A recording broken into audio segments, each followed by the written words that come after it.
Good morning dear students. आज हम लोग chapter number 5 basis of accounting कर लेते हैं। बहुत ही छोटा सा चैप्टर है और इसका मेजर पोर्शन जो है वो हम लोग ऑलरेडी कवर कर चुके हैं जब हमने अकाउंट्स का जो थ्योरी बेस था वो कंप्लीट किया था, स्पेशली जब हमने कंसेप्ट्स और कन्वेंशंस को डिटेल में डिस्कस किया था।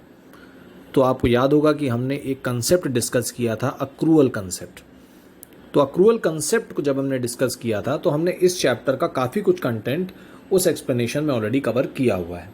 तो एक बार हम लोग देख लेते हैं कि बेसिस ऑफ अकाउंटिंग क्या है, कौन कौन से बेसिस होते हैं और हम लोग अकाउंटिंग में कौन सा बेस फॉलो करते हैं और दोनों के बीच में क्या डिफरेंसेस हैं। तो चैप्टर का नाम है बेसिस ऑफ अकाउंटिंग। जैसे यहाँ लिखा हुआ है कि business transactions are recorded in the books of account on any of the basis of accounting. तो कौन कौन से बेसिस हैं?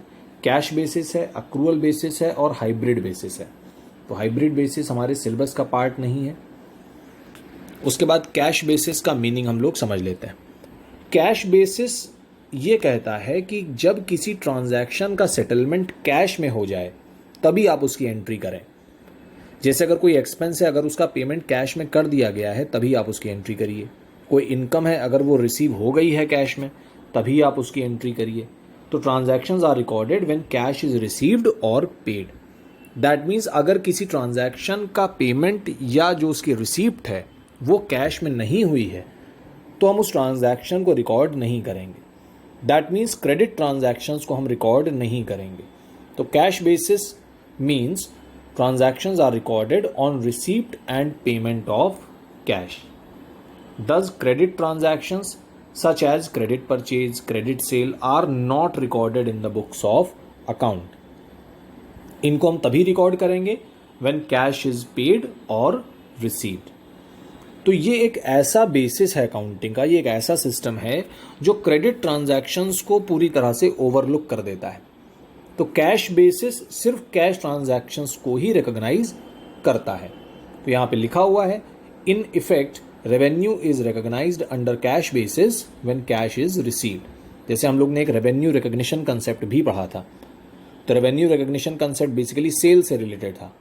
तो उसमें यही हमने डिस्कस किया कि when the customer is legally liable to pay the amount and the seller is legally entitled to receive the amount, at that time the entry for sales is done. तो जब customer के नाम पे bill बन गया है तो आप उसकी एंट्री कर सकते हैं। वी नीड नॉट वेट कि जब वो कस्टमर पैसा देगा तभी हम उसकी एंट्री करेंगे। पर अगर कैश बेसिस फॉलो किया जा रहा है तो ऐसा नहीं होगा।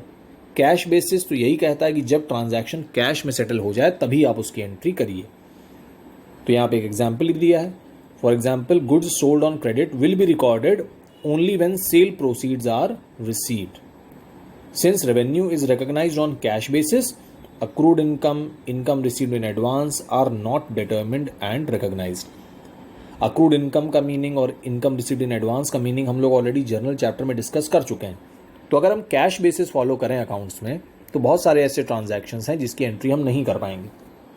बहुत सारी इनकम्स हैं जिनकी एंट्री आप नहीं कर पाओगे। For example, accrued income earn तो कर लिया आपने पर अभी रिसीव नहीं हुई है तो उसकी एंट्री आप नहीं कर सकते। उसी तरह से एक्सपेंसेस हैं, जैसे आउटस्टैंडिंग एक्सपेंसेस, एक्सपेंस हो गया है लेकिन अभी तक पेमेंट नहीं किया गया उसका, तो जब आप पेमेंट करेंगे तभी आप उसकी एंट्री कर पाएंगे। तो बहुत सारे ऐसे ट्रांजैक्शंस हैं जिसकी एंट्री हम लोग नहीं कर पाएंगे अगर हम कैश बेसिस फॉलो करते हैं। तो जो सेकंड पैराग्राफ है उसको एक बार हम लोग देख लेते हैं। यहाँ लिखा हुआ है, since the transaction is recorded when cash is transacted, outstanding and prepaid expenses are not determined and recognised. Receipts and payment account prepared in case of non-trading organizations such as charitable institutions, clubs, schools is an example of accounting on cash basis. जैसे हम लोग cash book भी बनाते हैं तो वो cash basis पे होती है। दैट मीन्स उसमें कैश ट्रांजैक्शंस ही सिर्फ रिकॉर्ड किए जाते हैं। क्रेडिट ट्रांजैक्शन के लिए कैश बुक में कोई जगह नहीं होती। इसी तरह से जब हम लोग नॉन ट्रेडिंग ऑर्गेनाइजेशंस की अकाउंटिंग पढ़ेंगे आगे चल के, तब हमको ये जो एग्जाम्पल यहाँ पे लिखा हुआ है ये उसी के कंटेक्स्ट में लिखा हुआ है, तभी हमको इजीली समझ में आ जाएगा। तो ये है कैश बेसिस का मीनिंग। हम लोग अक्रूअल बेसिस के बारे में भी देख लेते हैं कि अक्रूअल बेसिस क्या होता है। तो ये कुछ एडवांटेजेस और डिसएडवांटेजेस भी दिए हुए हैं और ये जो पॉइंट्स लिखे हैं इसका मीनिंग हम लोग ऑलरेडी जर्नल चैप्टर में डिस्कस कर चुके हैं कि आउटस्टैंडिंग एक्सपेंस और प्रीपेड एक्सपेंस क्या होते हैं और अक्रूड इनकम और इनकम रिसीव्ड इन एडवांस क्या होता है। तो कैश बेसिस के ये एडवांटेजेस हैं।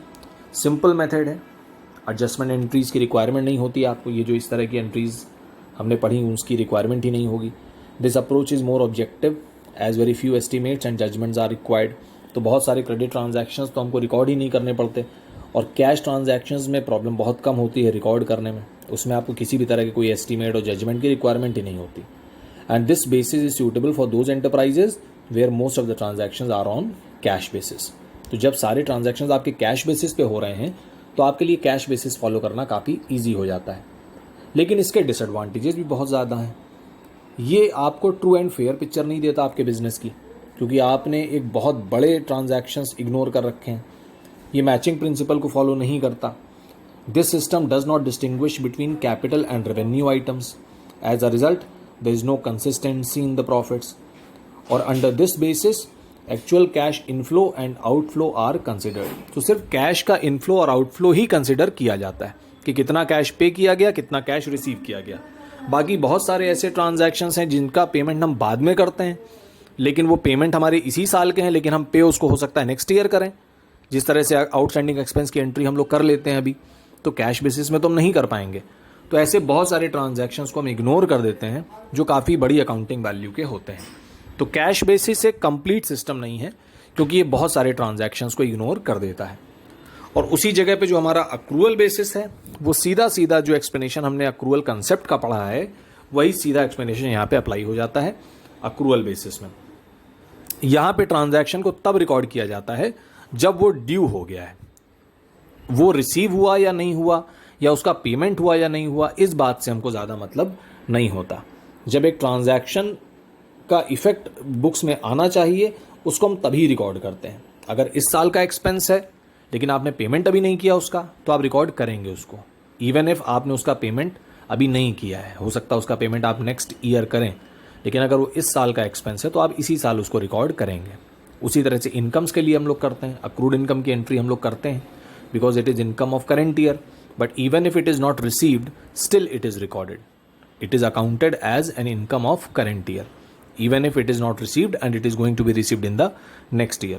तो अक्रूवल बेसिस हमको एक कंप्लीट पिक्चर शो करता है हमारे अकाउंटिंग बुक्स की। यहाँ पे लिखी हुई है, the expense is accounted in the books when the service is taken and not in the period in which the payment is made for it. तो अगर हमको सर्विस मिल गई है तो हमको उसकी एंट्री करनी ही करनी है। आपने पेमेंट किया या नहीं किया, इससे बहुत ज़्यादा फर्क नहीं पड़ता। For example, rent due to landlord but not paid is considered as an expense। तो outstanding rent, outstanding salary, outstanding wages, इस सब की एंट्रीज हम लोग ने सीखी हैं। तो उसी तरह से अक्रूवल बेसिस में इनकम्स की भी एंट्री होती है, अक्रूड इनकम की भी एंट्री हम लोग करते हैं, अनअर्नड इनकम की भी एंट्री हम लोग करते हैं।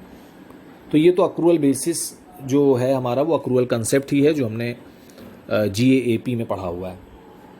तो इसके क्या एडवांटेजेस हैं, ये बहुत साइंटिफिक है। तो this method is more scientific and comprehensive, क्योंकि कैश बेसिस में तो बहुत ज़्यादा ट्रांजैक्शंस हम ओवरलुक कर देते हैं। तो ये जो अक्रूवल बेसिस है, ये अकाउंटेंट्स के द्वारा प्रेफर किया जाता है। And this basis shows a complete picture of financial transactions of the business as it takes into account all transactions relating to the period adjusted for outstanding expenses, prepaid expenses, accrued income and unearned income. तो यही जो main transactions हैं जो overlook कर दिए जाते हैं cash basis में। And this system discloses the correct profit और loss and also exhibits true financial position, and it reflects correct profit और loss during the accounting period and therefore has wide acceptability, and this is followed virtually by all commercial establishments. तो most of the business organisations accrual basis को ही follow करते हैं। Disadvantages की बात करें तो ये कुछ कॉम्प्लिकेटेड हो सकता है, क्योंकि बहुत सारे जजमेंट्स हमको यहाँ पे करने होते हैं, और ये एक बहुत ही इलेबोरेट सिस्टम है। Quick appraisal of profit loss is not possible because many adjustments are required. तो बहुत सारी एडजस्टमेंट एंट्रीज हमने जर्नल में सीखी, जैसे interest on capital, interest on drawing, outstanding expense, prepaid expense, accrued income, unearned income, depreciation, इस तरह के बहुत सारे एंट्रीज हमने सीखे। तो कैश बेसिस में इस तरह की एंट्री करनी नहीं होती, लेकिन अक्रूवल बेसिस में आपको करनी पड़ेंगी। तो प्रॉफिट निकालने से पहले बहुत सारी एडजस्टमेंट एंट्रीज हमको करनी होती हैं। तो ये एक डिसएडवांटेज तो नहीं है, वो एक सिस्टम का पार्ट है, तो वो हमको उस तरह से ही करना होता है। तो ये सिस्टम काफ़ी इलेबोरेट है, काफ़ी लॉजिकल सिस्टम है, तो उसके कुछ अपने और भी स्टेप्स हैं, एडजस्टमेंट एंट्रीज करना होता है, तो वो आपको करना ही पड़ेगा। कैश बेसिस में ऐसा कुछ नहीं होता, लेकिन अक्रूवल बेसिस में ये सब हमको करना होता है। इसके डिफरेंसेस भी देखिए आपको दिए हुए हैं। यहाँ पे एक टेबल दिया हुआ है जिसमें आपको डिफरेंसेस दिए हुए हैं। तो एटलीस्ट 2 डिफरेंसेस सभी स्टूडेंट्स को आने चाहिए, क्योंकि एग्ज़ाम्स में जब 2 मार्क्स का क्वेश्चन थ्योरी में पूछा जाता है तो आपको 2 डिफरेंस से ज़्यादा नहीं लिखना है। तो इसमें 8 डिफरेंसेस हैं, तो कोई भी 2 डिफरेंसेस सभी स्टूडेंट्स एक बार पढ़ लेंगे, उसको अच्छे से समझ लेंगे। जो एक्सप्लेनेशन हमने अभी देखा है उसी में से आपको डिफरेंसेस भी समझ में आसानी से आ जाएंगे। जैसे कि पहला ही पॉइंट है, अक्रूवल बेसिस कैश और क्रेडिट ट्रांजैक्शंस को रिकॉर्ड करता है, लेकिन कैश बेसिस सिर्फ कैश ट्रांजैक्शंस को रिकॉर्ड करता है। अक्रूवल बेसिस में प्रीपेड, आउटस्टैंडिंग, अक्रूड, अनअर्न्ड ये सब एंट्रीज हो जाती हैं, लेकिन कैश बेसिस में ऐसी एंट्रीज नहीं होती। साफ लिखा हुआ है, डू नॉट एग्जिस्ट। तो ये पहले ही 2 डिफरेंस हमारे काफ़ी ईजिली समझ में आ जाएंगे। उसके बाद और भी कुछ पॉइंट्स आपको दिए हुए हैं, जैसे legal position. Accrual basis recognised system है, कैश बेसिस हमारा रिकॉग्नाइज्ड नहीं है। रिलायबिलिटी की बात करें तो अक्रूवल बेसिस हमारा ज़्यादा रिलायबल है, it is a reliable basis. पर जो हमारा कैश बेसिस है बहुत ज़्यादा रिलायबल नहीं है, क्योंकि क्रेडिट ट्रांजैक्शंस को तो हमने पूरा ओवरलुक ही कर दिया। टेक्निकल नॉलेज की बात करें तो अक्रूवल बेसिस को फॉलो करने के लिए हमें टेक्निकल नॉलेज की रिक्वायरमेंट होगी। लिखा हुआ है, this basis is technical because it involves the adjustment of accounts. पर ये जो कैश बेसिस है बहुत ज़्यादा टेक्निकल नहीं है, काफ़ी सिंपल है, क्योंकि इसमें बहुत ज़्यादा हमको एडजस्टमेंट एंट्रीज और हमको अपना जजमेंट यूज़ नहीं करना होता। तो इस तरह से कोई भी 2 डिफरेंसेस सफिशिएंट होंगे तो सभी स्टूडेंट्स इतना कर लेंगे। और इस चैप्टर में हमको और कुछ ज़्यादा पढ़ने की रिक्वायरमेंट नहीं है। तो आई होप ये टॉपिक सभी को समझ में आ गया होगा। काफ़ी सिंपल है, कोई इलस्ट्रेशंस आप इसके नहीं करेंगे, सिर्फ इसको आप समझ लीजिए कि अक्रूवल बेसिस और कैश बेसिस क्या है। कोई थ्योरी क्वेश्चन आता है तो इसको आप अटेम्प्ट कर सकते हैं। Thank you so much, God bless you.